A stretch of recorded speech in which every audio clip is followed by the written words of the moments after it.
Julie Ann's POV. Never ako mapapagod, hinding-hindi ako susuko hanggang sa makamit ko ang kapatawaran mo. Sagot nito sa akin. Lalo naman ako hindi napigilan ang aking pagluha. Kung ganun lang sana kadali ang magpatawad, ginawa ko na sana. Pero paano?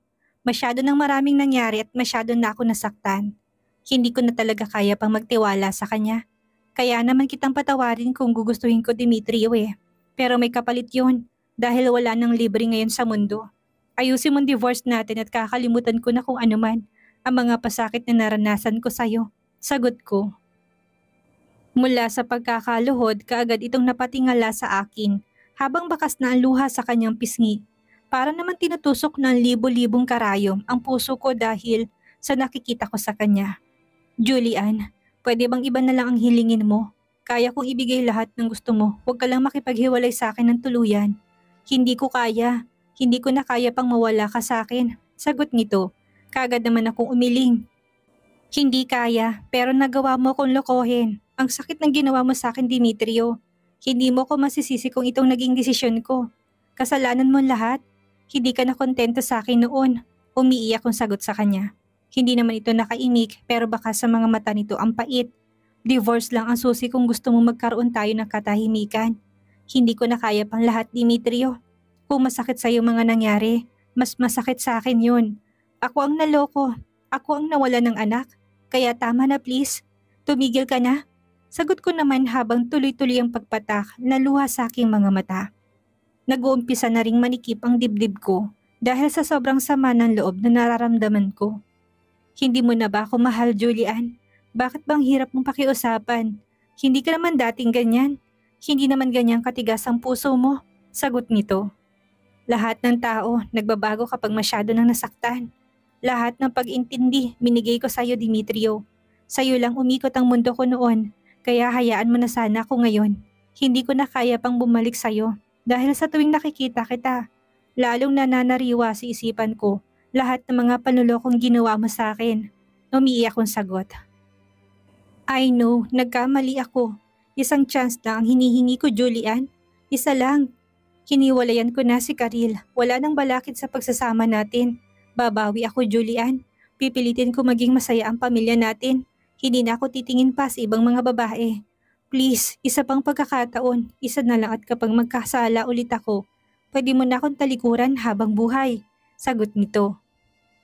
Kitang-kita ko. Ang sunod-sunod na pagpatak ng luha sa kanyang mga mata. Kaagad naman ako umiling. Sorry, hindi ko kaya. Hindi na kita gusto. Sagot ko tuluyan na siyang tinalikuran. Mabilis ang hakbang ko paalis pero nagulat na lang ako nang maramdaman ko ang pagyapos nito mula sa likuran ko. Para naman ako biglang nanigas ang buo kong katawan dahil sa pagkagulat. Julian, love, hindi ko kaya. Mahal kita at ayaw ko mapunta ka sa ibang lalaki. Wika nito habang ramdam kong higpit ng pagkakayakap niya sa akin. Para naman akong istatwa sa kinatatayuan ko. Hindi ako nakaimik. Kung kinakailangan, gumawa ako ng dahas para muli kang bumalik sa akin. Gagawin ko, Julian. Hindi ako papayag na tuluyan ka mawala sa akin. Muling bulong nito, ramdam ko sa boses niya ang pagiging seryoso kaya hindi ko maiwasang mapalunok ng sarili kong laway. Para ko namang nalulun ang dila ko dahil hindi na ako nakasagot pa sa kanya. Alam kong hindi mo na ako mahal kaya gano'n na lang sa'yo kahirap na muli akong pagkatiwalaan. Pero hindi ako papayag na mapunta ka sa ibang lalaki. Mag-asawa pa rin tayo sa batas ng tao at Diyos at ako lang ang dapat na mahalin mo. Muling bigkas nito.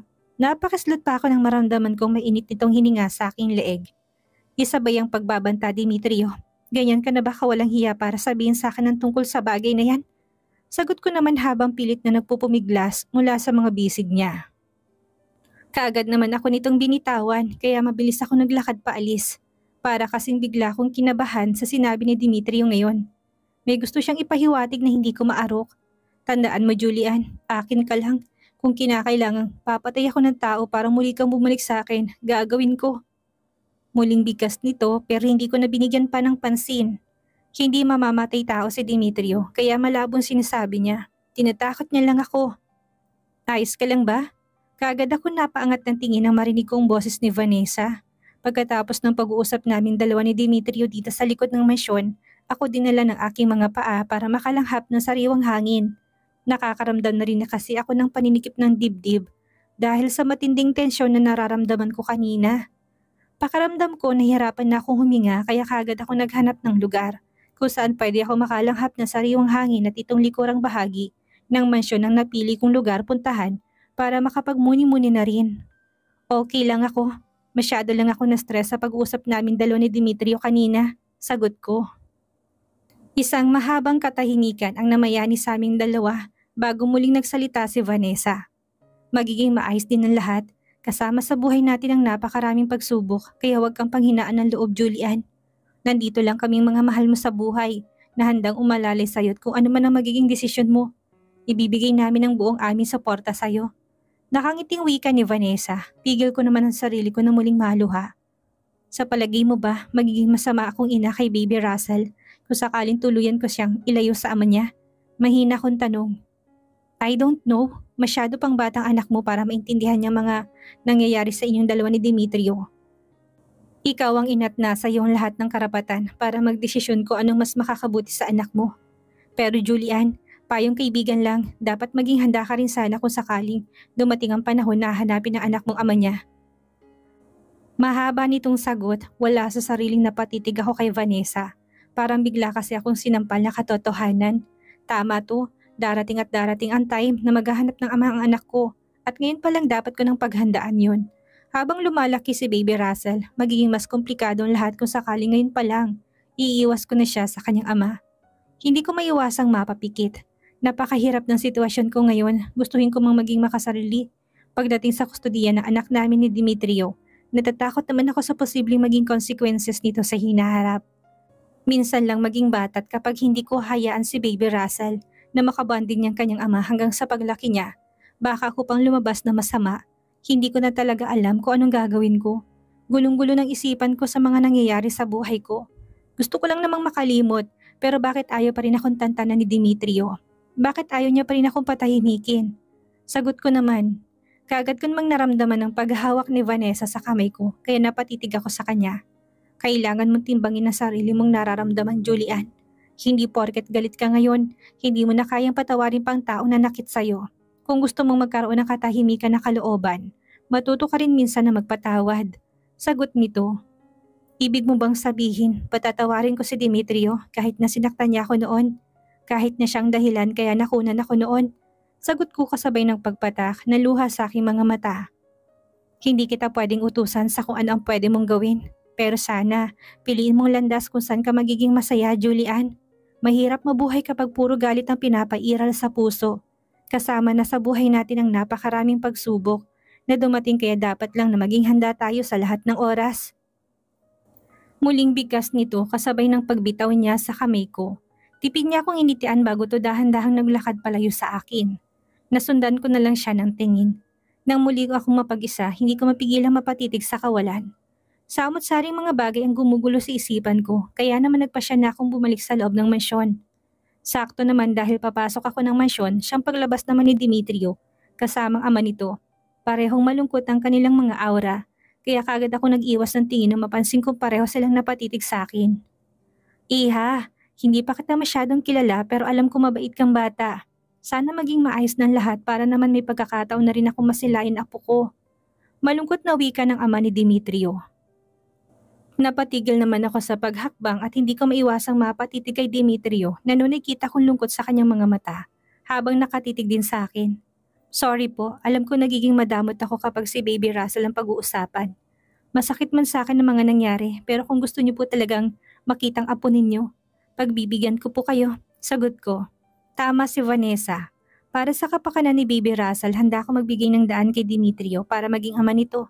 Papayag akong makasama niya ang anak namin dahil gusto kong bigyan ng masayang childhood memories ang bata. Minsan lang dumaan sa pagiging bata, kaya ibibigay ko kung anong pinaka-the best para sa anak ko. Talaga, Julian? Pumapayag ka na makita namin at makasamang anak ko? God, thank you very much. Kung alam mo lang kung gaano ko kasaya ngayon. Sabat naman ni Demetrio at nagmamadali pa itong naglakad palapit sa akin. Hinawakan ako nito sa kamay kasabay ng pagdampi ng labi niya sa kamay ko. Wala sa sariling nahila kong kamay ko dahil sa pagkataranta. Ikaw pa rin ang ama niya, kaya may karapatan ka sa kanya. Pagod na akong magalit, Demetrio. Masyado na masakit sa dibdib ang mga nangyari sa atin. At gusto ko nang makapag-move on. Malungkot kong sagot. Dimitri's POV. Sa totoo lang, nawawalan na ako ng pag-asa pa na makuha ko anong nais ng puso ko. Sa nakikita kong galit sa mga mata ni Julian, alam kong malabo talagang mapatawad ako nito. Pagsisisihan ko man lahat ng mga pagkakamaling nagawa ko sa kanya, huli na, naging bato ng puso niya at hindi ko siya masisisi tungkol sa bagay na yon. Wala namang nangyari sa pag-uusap kaya kagad na rin kami nagpaalam ni Daddy sa mga Velasco. Ayaw pa nga sanang pumayag ni Grandpa Malik pero nag-insist na rin ako na umalis na. Maaaring welcome ang mama ko sa bahay na to pero kabaligtaran yun sa akin. Wala akong lugar sa mansyon na ito dahil halos lahat ng mga taong nasa paligid ay galit sa akin. Kasama na doon ang mga kaibigan ko, lalong-lalo na si Clarence. Pwede kayo magpaiwan dito, Dad, para makasama mo mga kaibigan mo. Susunduin ko na lang kayo mamaya, sagot ko't kagad na tumayo. Buong galang akong yumukod sa lahat bago ako nagmamadaling naglakad patungo sa pintuan ng library. Napinto lang ako sa pagpihit ng seradura ng pintuan nang marinig ang sinabi ni Daddy. Mauna na ako sa inyo, paring Malik. Babalik na lang ako sa susunod na araw para makipagkamustahan sa inyong lahat, wika nito. Lalo naman ako nakaramdam ng lungkot, lalo nang marinig ko kung paano pigilan ni Grandpa Malik si Daddy na magstay muna ng kahit ni ilang oras para makapagkamustahan sila. Pero nanindigan si Daddy na mas kailangan ko raw ng karamay. Pagkatapos ng ilang beses na pagpapaalamanan, sabay na kami ni Daddy na lumabas ng library. Sobrang lungkot ng puso ko pero wala akong choice. Kung hindi tanggapin niyon at magpakatatag, hindi pa katapusan ng mundo at alam kong darating din ang oras na muli ako makakasama si Julian at ang anak namin. Palabas na kami ng mansyon nang sa hindi inaasahang nakasalubong namin ang babaeng inaasam ko mayakap ulit. Si Julian. Namamagang kanyang mga mata at alam kong galing ito sa matinding pag-iyak. Pigil ko naman ang sarili ko na yakapin ito dahil baka ma-misinterpret niya at lalo siyang magalit sa akin. Akala ko nga ayaw na nito makausap kami pero nagulat ako dahil sa ilang palitan ng salita nila ni Daddy bigla tong pumayag na makita namin ang anak ko. Siguro nga lucky charm ko si Daddy ngayong araw dahil bigla nitong napalambot ang puso ni Julian. Ikaw pa rin ang ama niya kaya may karapatan ka sa kanya. Pagod na ako magalit, Dimitrio. Masyado na masakit sa dibdib ang mga nangyari sa atin at gusto ko na makapag-move on. Malungkot na sagot nito bago niya kami sinabihan na sundan daw siya. Maghintay lang daw kami sa Hardin at kukunin niya daw ang anak namin para makilala ni Daddy. Bago tumalikod si Julian, hinawakan ko pa to sa kamay para makapagpasalamat. Julian, thank you so much. Hindi mo lang alam kung gaano ako kasaya ngayon. Seryoso kong wika sa kanya. Naramdaman ko pang dahan-dahang pagbawi niya sa kamay niya.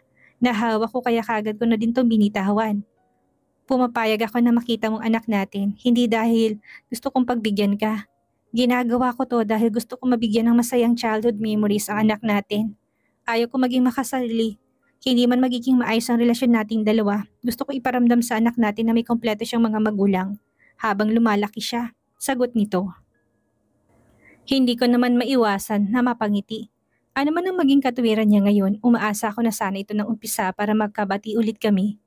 Gustong-gusto ko na talaga silang makasama at maiparamdam sa kanya na sila lang ang mas mahalaga sa akin at wala ng iba. Sa lahat ng mga kasalanang nagawa ko, gusto kong ipakita sa kanya na pinagsisisihan ko ang lahat. Dito lang kayo, kukunin ko lang ang bata. Wika nito at nagmamadali ng tumalikod. Nasundan ko na lang ito ng tingin. Habang naghihintay kami ni Daddy, kaagad naman naming nilapitan ni Clarence at ang biyanan kong babaeng si Mommy Juliana. Seryosong kanilang mga mukha pero hindi na ako nagpa-apekto pa. Good morning po, Mami. Bati ko sa kanya. Narinig ko pang pagtikim ni Daddy, kaya kagad ko itong pinakilala sa kanila. Ang ama ko nga pala, si Daddy Randy. Dad, si Mami Juliana po. Mami ni Julian at ang best friend ko naman po na si Clarence. Busong anak po siya nila Grandpa at Grandma. Pagpapakalala ko. Game naman na kaagad na naglahad ng kamay si Daddy sa kanila na kaagad naman nilang tinanggap. Masakit din kasi sa akin kung sakaling tanggihan nilang pakikipagkamay ni Daddy. Tao kaming pumunta dito at nagpapasalamat pa rin ako dahil kahit na alam kong galit sila sa akin, maayos pa rin ang kanilang pakikiharap. Nice to meet you too. Akong ina ni Julian at malungkot sa amin ang ginawa ng anak niyo. Kaya hindi mo man kami siguro masisisi kung bakit galit kami kay Dimitrio. Parang kang wika ni Mami Juliana kay Daddy. Kaagad naman ako napayuko. Sa totoo lang, nahihiya talaga ako sa mga nangyari. Ngayon ko lang din na-realize kung gaano ako kawalang kwentang tao. Kung may babalik ko lang ang lahat, hindi na talaga ako gagawa ng kaparehong kasalanan. Sorry mom, kasalanan ko po't alam kong hindi sapat ng salitang sorry sa lahat ng mga pagkakamali na nagawa ko. Pero sana hayaan niyo po akong ipakita sa inyong pagsisisi ko. Nagpapakumbaba akong sagot. Binigo mo kami lahat, Dimitrio. Hindi ka naging tapat sa anak ko. Kung ako lang ang masusunod, ayaw ko na sanang makita ka pa kahit na ang anino mo. Sinaktan mo anak ko na walang ibang ginawa kundi ang mahalin ka. Wika naman ni Mommy Juliana. Lalo naman ako napayuko dahil sa nararamdaman kong pagsisisi at hiya. Saksi ako sa pagsisisi at paghihirap ng kalooban ng anak ko ngayon. Ang pagtanggap niyo sa amin dito sa mansyon isang malaking bagay na sa amin. Ako na mismo humihingi ng kapatawaran sa inyo sa lahat ng mga nagawang pagkakasala ng anak ko. Nagpapakumbaba namang sabat ni Daddy. Mabuti na lang talaga at sinamahan niya ako dito sa mansyon. Presensya niyang dahilan kung bakit hindi ako makasugod ni Clarence. Kung hindi ko siguro siya kasama ngayon, baka kanina pa ako nakahiga sa lupa. Baka kanina pa ako nabugbog ng best friend ko. Tingnan natin kung hanggang saan ang tiyaga ng anak mo. Kung ano man ang magiging desisyon ng anak namin, hindi namin yun papakialaman. Patatawarin man ni Julian si Demetrio or hindi namin yun panghihimasukan. Sagot naman ni Mommy Juliana. Hindi ko naman iiwasang mapangiti. Ibig sabihin nito, kailangan ko mag-focus kay Julian para muli siyang bumalik sa akin. Wala nang problema sa mga in-laws ko. Kailangan ko talagang gumawa ng paraan para muling mahulog ang loob sa akin ni Julian. Pwede ka bang makausap? Naputo lang ako sa aking pagmumuni-muni nang marinig kong boses ng kaibigan ko si Clarence. Kanina pa pala ito tahimik kaya naman kagad na akong tumango.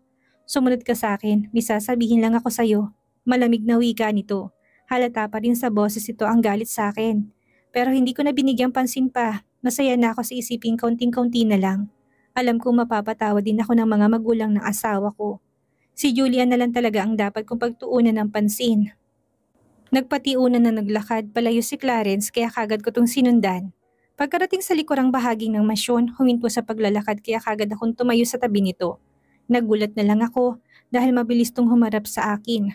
Kasabay na pagtama ng kanyang kamao sa aking panga. Malakas ang sapak na natamo ko kay Clarence na siyang dahilan na kaagad kong pagkatumba. Sandali pa nga ako nakaramdam ng pagkahilo dahil nakaramdam ako ng pag-ikot ng buong paligid. Kulang pa yan sa ginawa mo sa pamangkin ko. Kung hindi lang sa presensya ng ama mo kanina, baka kanina ka pa nang hiram ng mukha sa aso eh. Hindi sana kita hayaang makapasok ng mansyon. Galit na bigkas ni Clarence. Wala akong planong labanan to kaya naman kaagad ako humingi ng dispensa sa kanya. Sorry bro, hindi kita masisisi kung hanggang langit ang galit mo sa akin ngayon. Dahil sa mga katangahan ko nagawa. Pero maniwala ka man sa akin o hindi, labis ko nang pagsisisi sa lahat ng mga pagkakamaling nagawa ko. Sagot ko naman, nagsisisi? Sa palagay mo ba, ganun lang kadali para paniwalaan ka? Halos mamatay si Julian dahil sa mga panluloko mo sa kanya. Pinagkatiwalaan kita. Tinuring na kita parang kapatid pero bakit mo nagawa ang lahat ng yon? Galit na sagot ni Clarence. Ramdam ko sa boses itong galit kaya kagad ako napatitig sa kanya. Pwede mo akong saktan ngayon. Pwede mo rin akong patayin kung yan ang paraan para gumaan ang pakaramdam mo. Hindi ako lalaban bro. Patawarin niyo ko. Nagkamali ako. Sagot ko naman kasabay ng pagpatak na luha sa aking mga mata. Katulad sa pagka-miss ko kay Julian, sobrang na-miss ko na rin ang mga kaibigan ko. Hindi katulad ng dating trato nila sa akin, hindi lang ni Clarence kundi na pati na rin nila Peter at Arvin at dahil doon, masyadong masakit sa akin ang lahat-lahat. Parang magkapatid ng turingan namin at magkasama kami noon sa kasiyahan at mga kalokohan. Kung talagang nagsisisi ka sa lahat ng mga pagkakamali mo, ipakita mo sa amin yun. Hindi lang sa salita, Demetrio. Sagot naman ni Clarence. Hindi ako nakaimik kaya muli itong nagsalita. Ibalik mo ang dating Julian. Mahalin mo siya ng buong puso at huwag mo siyang paiyakin. Sagot nito. Para namang may kung anong bagay ang biglang humaplos sa puso ko. Para akong batang hindi mapigil-pigil ang pagluha. Never ako umiyak dati pero ngayon, bakit parang napaka-emotional ko dahil baramdam ko na sa sarili ko na hindi naman pala ako kayang tiisin ng best friend ko sa kabila ng mga pagkakamaling nagawa ko? Bro, promise. Siya lang at hindi na ako titingin sa ibang babae. Babawi ako sa kanya. Mahal ko siya. Mahal na mahal ko si Julian. Sagot ko naman sa kabila ng patuloy na pagluha. Kung may iba sigurong makakakita sa amin ngayon, baka kanina pa tumaas ang kilay. Nakasalampa kasi ako dito sa sahig at parang batang inagawan ng laro ang lumuluha. Okay, asahan ko yan. Pero once na muli mo kaming biguin, Demetrio, ako na mismong gagawa ng paraan para tuluyan ka ng layuan ni Julian. Sagot ni Clarence, kasabay ng paglahad ng kanyang kamay sa akin. Kaagad ko yung tinanggap kaya mabilis niya akong inalalayang makatayo. Tinapik pa ako nito sa balikat bago niya ako iniwan dito sa likod ng mansyon. Pinakalma ko na muna ang sarili ko bago ako nagmamadaling bumalik kung saan ko iniwan si Daddy. Bago pa ako nakalapit sa kanila, kaagad nang gumuhit ang galak sa puso ko nang mapansin kong yakap-yakap na ni Daddy ang anak namin ni Julian. Sa ipinapakitang pagpapakumbaba ni Demetrio, maging daan kaya ito para mapalambot na niya ang puso ni Julian? May pag-asa na kayang mabuo ang kanilang pamilya? Yan ang ating aalamin sa susunod nating kabanata.